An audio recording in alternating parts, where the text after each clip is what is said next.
Assalamualaikum warahmatullahi wabarakatuh. Alhamdulillahirabbil alamin wassalatu wassalamu ala asyrofil anbiya wal mursalin wa ala alihi washabbihi ajmain amma ba'du. Yang terhormat, pertama-tama marilah kita panjatkan puji syukur kehadirat Allah Subhanahu wa taala yang telah melimpahkan rahmat, taufik, hidayah dan inayahnya kepada kita semua, sehingga kita masih diberi kesempatan untuk bersilaturahmi dalam keadaan sehat walafiat. Sholawat dan salam mari kita panjatkan kepada Nabi besar Muhammad SAW. Semoga beliau senantiasa ditempatkan oleh Allah di sisinya sebagai umat yang memperoleh derajat yang paling tinggi di akhirat. Amin. Hadirin hadirat rahimakumullah, apa latar belakang dari peringatan Maulid Nabi yang setiap tahun diperingati oleh segala lapisan umat Islam dan hampir dianggap wajib? Tidak lain hanya karena saat itu setelah bertahun-tahun Rasulullah SAW wafat, perjuangan Islam hampir punah.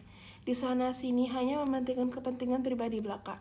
Maka ada salah seorang pejuang Islam yang mempunyai gagasan agar diadakan peringatan Maulid Nabi atau kelahiran Nabi Muhammad SAW, yang pada waktu itu diceritakan betapa pedihnya perjuangan Rasulullah SAW dalam menyebarkan agama Islam dengan tujuan membakar semangat para pemuda pada waktu itu agar bisa bangkit semua orang Islam untuk memperjuangkan agama Allah sebagaimana yang telah dilaksanakan oleh Rasulullah SAW ketika masih hidup. Maka setelah diadakan peringatan tersebut, perjuangan umat Islam menjadi semangat kembali sampai pada zaman kita sekarang ini. Adapun nama orang yang merintis peringatan tersebut bernama Salahuddin Al-Ayyubi atau yang lebih dikenal dengan nama Saladin. Hadirin hadirat rahimakumullah.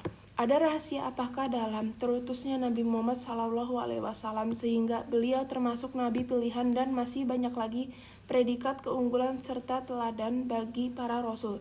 Tidak lain adalah merupakan rahmat bagi seluruh alam. Sebagaimana firman Allah dalam Al-Quran surat Al-Anbiya ayat 107.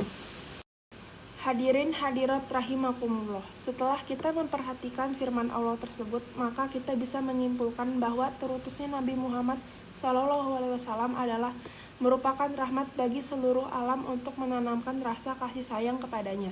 Apakah itu alam yang berupa manusia, hewan-hewan, flora dan fauna maupun tumbuh-tumbuhan, semua itu akan memperoleh rahmat atau kasih sayang melalui terutusnya Rasulullah Muhammad SAW. Adapun sebagai bukti bahwa semua itu benar, maka marilah kita amati mulai dari segi keyakinan bagaimana keadaan manusia baik dari bangsa Arab maupun bangsa yang lain sebelum Nabi Muhammad SAW diutus. Tidak lain bangsa-bangsa tersebut semua hidup dalam suasana yang tidak teratur, berpecah belah serta saling bermusuhan satu sama lain karena pada saat itu mereka menghambakan diri kepada benda yang mati seperti berhala, patung, dan lain sebagainya. Mereka menghambakan diri terhadap harta atau sesuatu yang dianggap mempunyai kekuatan gaib. Dengan demikian, maka jadi rendahlah martabat mereka daripada binatang. Oleh karena itu, jika kondisi kehidupan kita ingin berubah, maka yang harus kita lakukan adalah mau dan berani merubah kebiasaan hidup kita ini.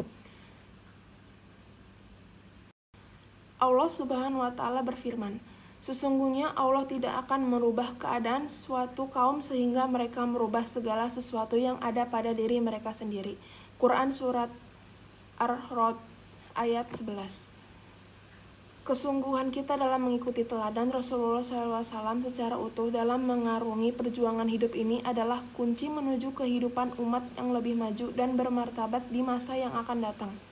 Perubahan menjadi lebih baik, lebih utuh, dan lebih bersungguh-sungguh dalam meneladani Rasulullah SAW dalam seluruh sisi kehidupan kita, kehidupan pribadi, keluarga, masyarakat, bangsa, negara, dan dunia.